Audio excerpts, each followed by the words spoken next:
PodcastCoug Season 7, Episode 9. You are listening to the PodcastCoug Radio Network with your host, James Laurie. The PodcastCoug is your weekly Coug on Demand show featuring all things Cougs and Washington State Cougar football. And now, here is your host, PodcastCoug. Hello, everybody. Welcome back to the PodcastCoug. I am James Laurie, the PodcastCoug, and you are listening to the PodcastCoug, where we're all things Cougar football, 30 minutes of Coug talk, and we're taking another loss and a look at the Utah game, 21-17, and now we're focusing on Stanford and Palo Alto Saturday afternoon. Hello, everybody. Welcome back to PodcastCoug Season 7, Episode 9. I'm James Laurie.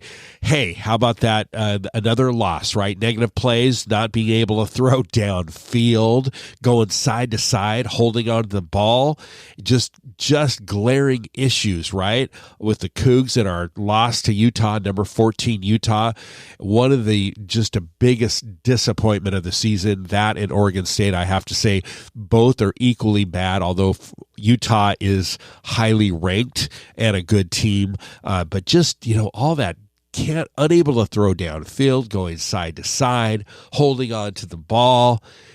Big issues on the offense and offensive line, right? Cam threw 4 incompletions against Utah. Only 4 incompletions, right? So not bad, but actually when you take a look at it, right, the completion percentage is horribly misleading, right? So on computer, Cam's 27 for 31 passing line. The passing line looks impressive, yeah, right? And someone from the East Coast or anywhere in the country, locally, anywhere, they look at the stats and they assume that the Cougs were efficient and productive, right, through the air against Utah. But reality is our aerial attack produce more frustrations than anything because of the amount of receptions that resulted in negative plays or lack of gains during our 21-17 loss, right? So 20 of Cam's passes, counting incompletions, traveled 5 yards or less. 20 of them, 5 yards or less. Right? 11 of his completions were caught behind the line of scrimmage, and 5 of those receptions were just absolutely horrible. I mean, they had been incompletions, and the Utes just dominated our receivers on those plays, recording 5 of their 10 tackles for loss. So negative plays, just destroying our gameplay, and we've got to figure this out, right? We really do. Does it come down to the O-line, the offensive line, for skill or talent? Does it come down to does it come down to Ward? Does it come down to Cam, or does it come down to our offensive coach? Right, so that is really our offensive line coach. I mean, really, what does it come down to? The combination of the 3: talent, quarterback, and the coach, Morris. I mean, preseason there was a lot to talk about during as far as our passing game, but and possibly our O-line, but the Cougs' inability to stretch the field, and they're just relying on these short throws, right? Just glaring. This is really an issue. You got to wonder about our O-line. And so we're on a 3-game losing streak, which we haven't seen in a while, many years.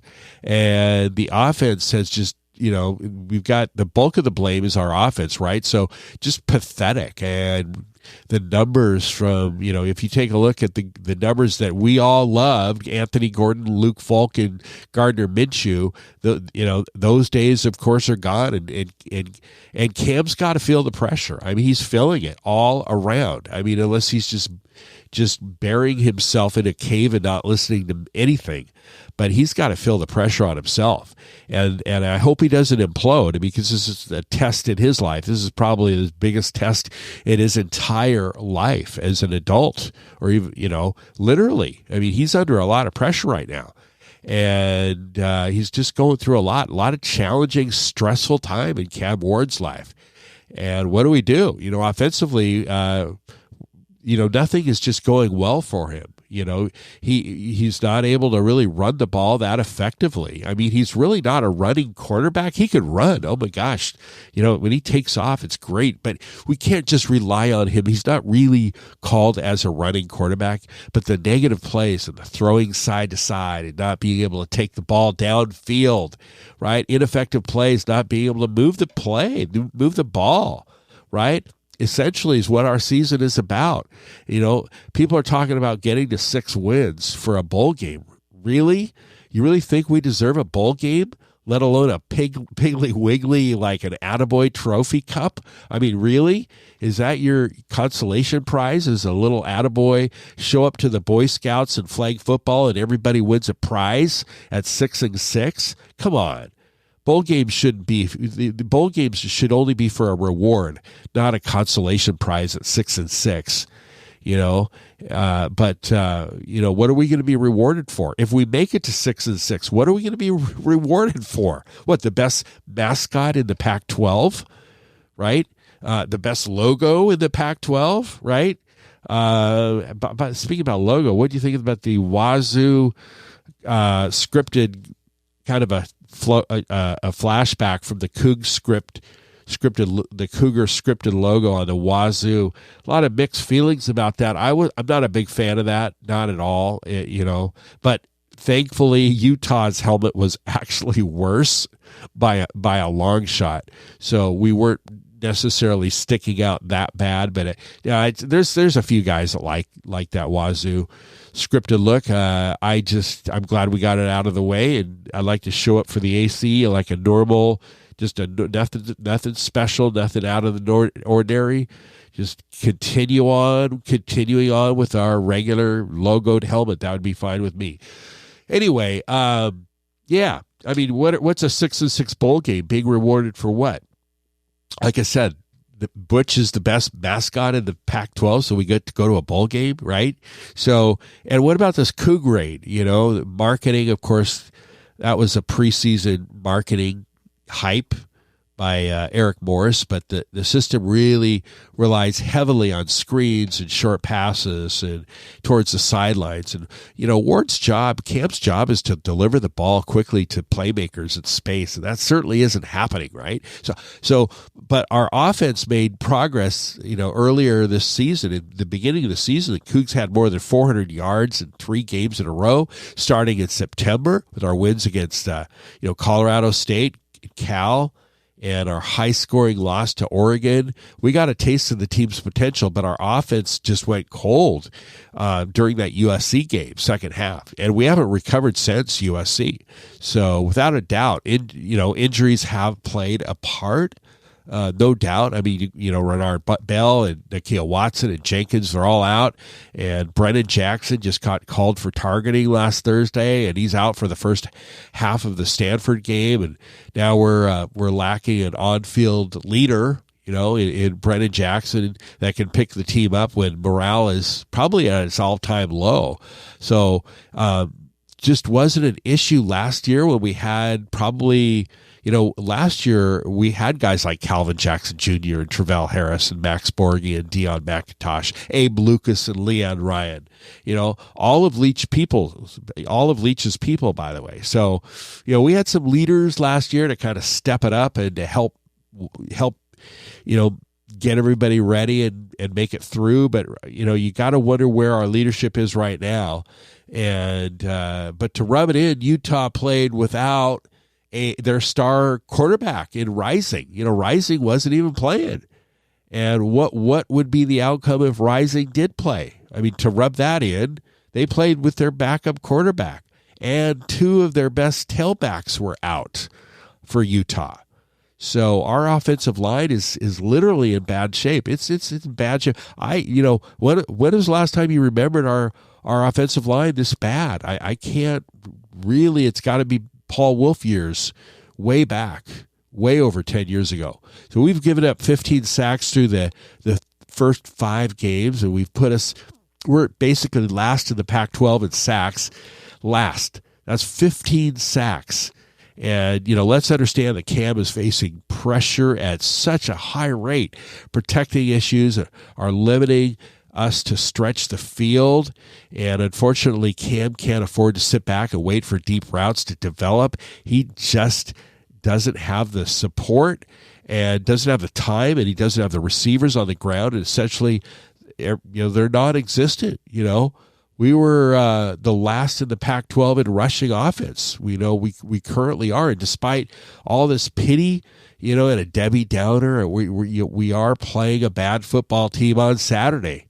And they're not any better, right? Stanford's not any better than us. So we've got two bad teams playing on Saturday. It's the Stanford Stadium, the Trees, and that's coming up next. Stanford next, right here on the second half of the Podcast Coug. Hey, Coug fans. You're podcasting with James Laurie and the PodcastCoug Radio Network.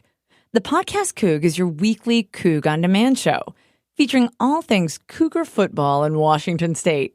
To help you get through the week, hit the subscribe button or check us out on iTunes, the App Store, iOS, Google Play, Stitcher, or at PodcastCoug.com. The real estate agent you work with matters, and a great agent helps you own the home of your dreams. And your dreams come true with James Laurie at Coldwell Banker Bain, representing clients like you 24/7, from condos to colonials and everything in between. If you're selling, buying, need a price analysis, or just a contractor referral, ask James, winner of the 2015 through 2019 International Coldwell Banker Diamond Award, with dozens and dozens of 5-star Zillow reviews and Seattle Magazine's 5-star award winner for 2018 through 2020. James Laurie, Coldwell Banker Bain at 425-466-3672 or jameslaurie.net. Rock solid results. You're listening to the Podcast Coug. Two running backs in with the quarterback. Signals called. All man in motion going through to the right side. Handoff. Wings out to the right side. Touchdown, Washington State. You are listening to the Podcast Coug. Welcome back to the second half of the Podcast Coug. I am James Laurie, the Podcast Coug, where we're all things Cougar football, all things Cougs, and the Cougs head down to Palo Alto to take on Stanford, where we've had some recent success, right? Desperate to win. We're going to break that 3-game losing streak, and we're stuck in that midseason rut. We have a good opportunity to snap that losing streak. 3 games. We need a win. Stanford Stadium, 12:30 Saturday. Temperature should be around 50s, the 50% chance of rain. Pac-12 network, and I was planning on heading down. I've got miles on Alaska Airlines. I was just going to blow down and blow back same day. No hotel, and just thought about it. Gut feeling, nah, I'm just going to pass on this one. Love to go down and see the Stanford campus. That's the main deal. If the Cougs performed, at least I was expecting a loss last Thursday, right? Utah was expecting that.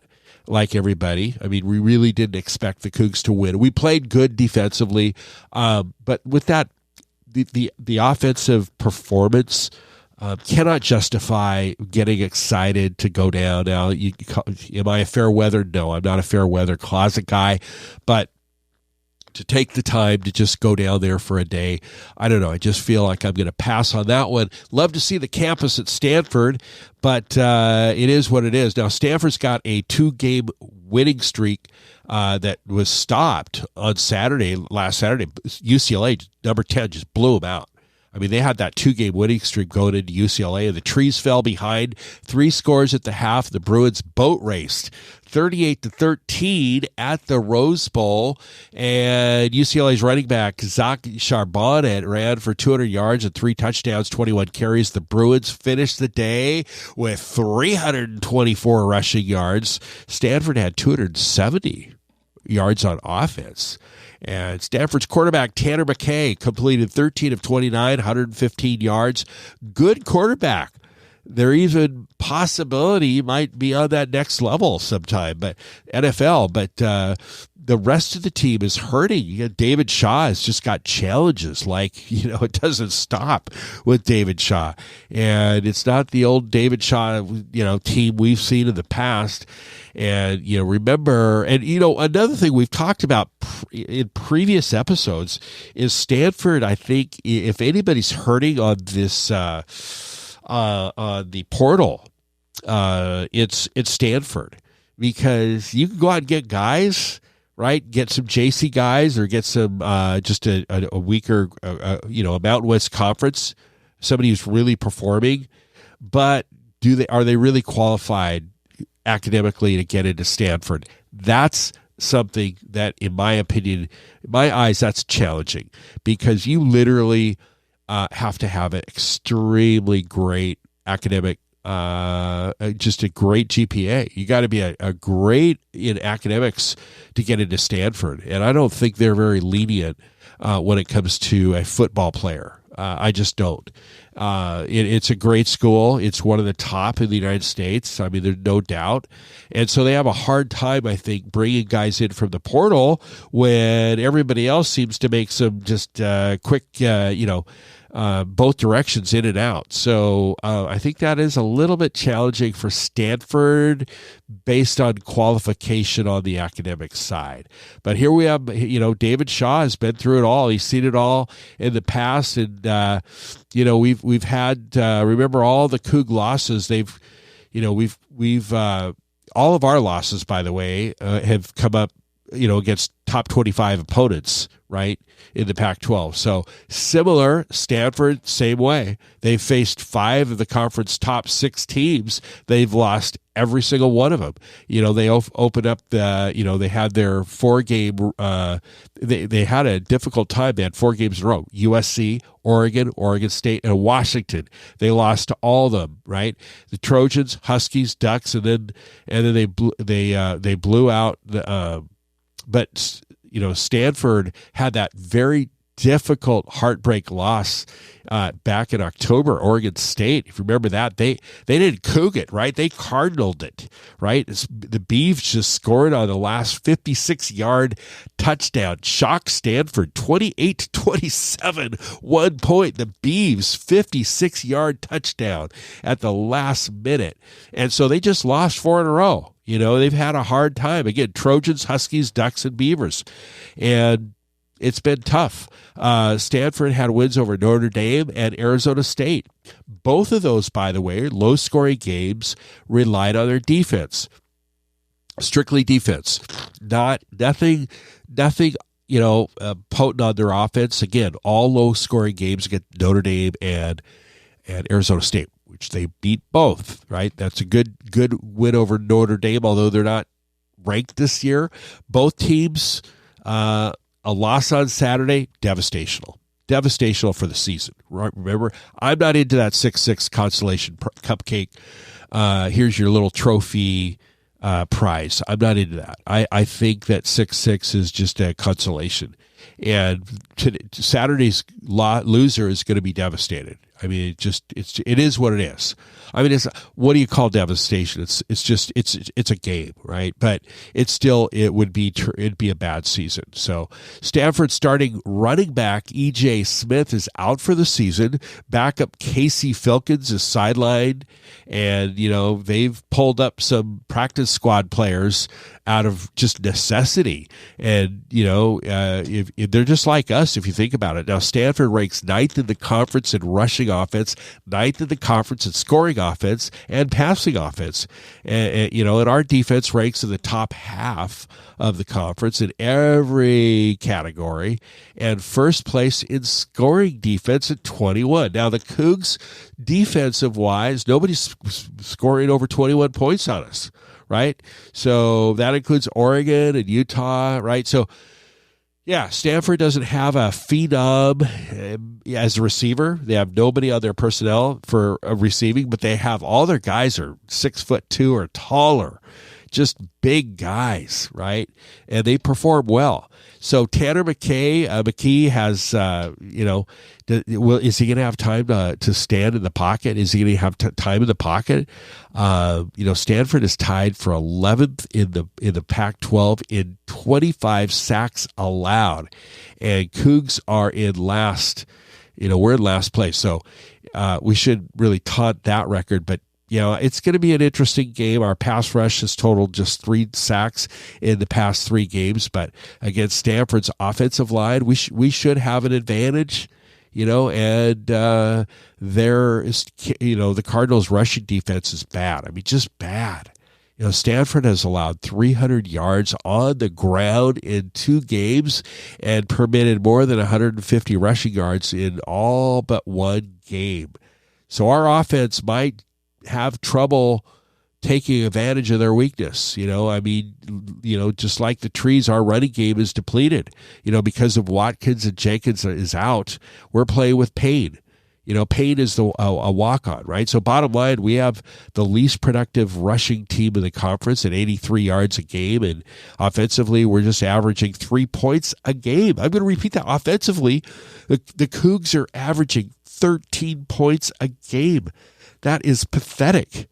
However, we've recently made some change in our offensive line. This is kind of good. Let's hope we'll see what happens on Saturday. Benching right tackle Makea Feita. He's benched, and we replaced with a redshirt freshman, Fa'ili Fa'amo. Okay, so he's replaced Makea Feita. And we'll see what happens. We have 5 consecutive wins against Stanford. I mean, we've got 5 in a row. We've won against them. Deion Henley, remember, he's going to be he was named semifinalist for the Butkus Award on Tuesday. So as one of the best linebackers in college football. So good going, Deion, on that semifinalist for the Butkus Awards. And we got a guy out first half of did I mention that? We have who do we have out for targeting? My mind is blank. First half of Stanford, he is out. Brennan Jackson, right. Brennan Jackson is out for the first half of the Stanford game. That's going to hurt, right? He's a good leader for that targeting call against Utah. So it's going to be interesting. I think our we are what, a four point favorite, right? 4 points. It's because of our defense, not because of our offense. It's because of our defense. Remember, nobody has scored over 21 points on us, but we're averaging 13 points a game ourselves offensively. So it should be an interesting game. I think we've got this one right. It's going to be fun. 12:30 Saturday. That's it for the 9th episode of the 7th season of the Podcast Coug. Have a great weekend and great Saturday, and go Cougs. You've been listening to the Podcast Coug with your host, James Laurie. The Podcast Coug is your weekly Coug on Demand show featuring all things Cougs and Washington State Cougar football. This has been a presentation of the Podcast Coug Radio Network. Find us at PodcastCoug.com.